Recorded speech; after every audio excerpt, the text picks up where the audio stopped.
Hey guys, Pratmesh here. So as we know, US has entered and striked Iran nuclear site with the B-2 bombers, basically. So it would be a big relief for Israel as they have their hand along with the war which has been started by Israel striking Iran. So let's talk about the details regarding this. So the operation is called the Midnight Hammer, which is a 37-hour mission with a 20-minute strike. It's a masterclass in stealth warfare, as I can see. At midnight, those with their eyes on the sky notice something odd. A few B-2 bombers rising over Missouri, as we saw previously pics as well. But it was heading towards the Pacific. To unstrained eye, it looked like a military deployment to Guam, deployment to build pressure on Iran. But one man spotted the real story. A group of B-2 bombers was heading eastwards from their base of Missouri because the westwards flight was a ghost story, while the world's eye turned around the Pacific around a group of B-2 bombers and slipped quietly the other way around. 18 hours later, they were over Iran. What followed was a massive strike. B-2 unleashed some of the heaviest bomb in the US arsenal on three of Iran's most heavily fortified nuclear sites, Fordow, Natanz, and Isfahan. They were in and out of Iranian airspace within 20 minutes, thus conclude Operation Midnight Hammer. So last night, President ordered U.S. Central Command under the command of General Eric and executed Operation Midnight Hammer, a deliberate, precise strike against three Iranian nuclear facilities. This was a complex, high-risk mission carried out with exceptional skill and discipline by the joint forces. So, at the heart of it is the rarest and most expensive military aircraft ever built, B-2 Spirit stealth bomber. It was born in the Cold War and was designed by Northrop Grumman for the United States of Air Force. The B-2 first flew in 1989 and enters service in 1997. It was engineered to do something almost mystical: sneak into airspace protected by the world's best defense and drop bombs that end wars before they start. And that's very true, actually. They are very capable of doing that. So how does the B-2 do it? The secret lies in what isn't there. So basically, the plane has no right angles. Every edge is curved or angled to bounce radar away.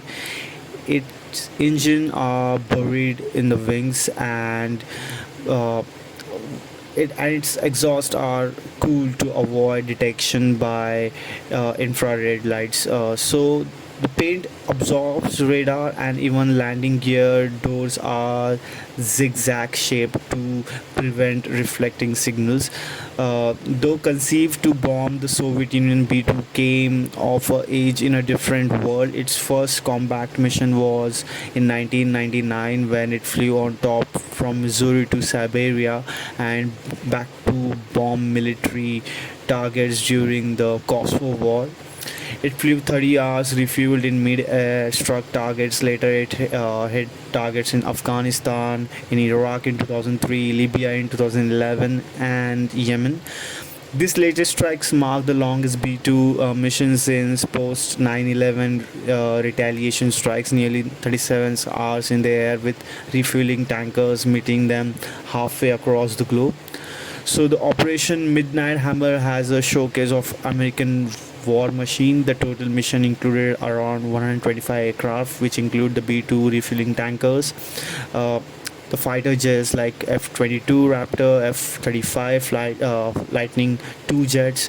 Each of 7 B-2 carried to the heaviest bombs of U.S. arsenal JBU-57 massive ordnance penetrator, which is also called MOP, also known as with the 30,000 weight kilos, I can say each. The stealth rocket uh, has been under those, and it's not meant to explode on the surface. It is designed to punch 200 feet into the ground before going off. 12 of them were dropped on Fordow, an Iranian facility buried deep beneath the mountains. Another two hit Natanz, a site surrounded by cascades of uranium centrifuges, and in the south, the Isfahan site was bombed by submarine-launched cruise missile. The whole thing took around 20 minutes. So approximately at 12 p.m. Eastern Standard Time, the B-2 dropped two JBU-57 massive ordnance penetrator weapon on the first of several aim point at Fordow. As the president stated last night, the remaining bombers then hit the targets as well, with total of 14 MOPs dropped against two nuclear targets areas. But the futuristic as the B-2 seems, it's aging. Only 21 were built, so 20 remains. Most are based at Whiteman Air Force Base at Missouri, occasionally routing towards the base in Diego Garcia and Guam by 2032. They are replaced by the B-21 Raptor, sleeker, cheaper, and even more stealth.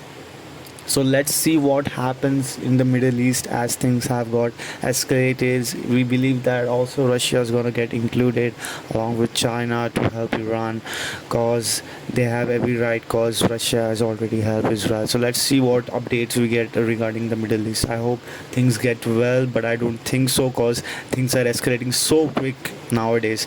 Hope for a better day tomorrow. I hope so, guys. Let's see. Thank you for watching. See you tomorrow. Bye.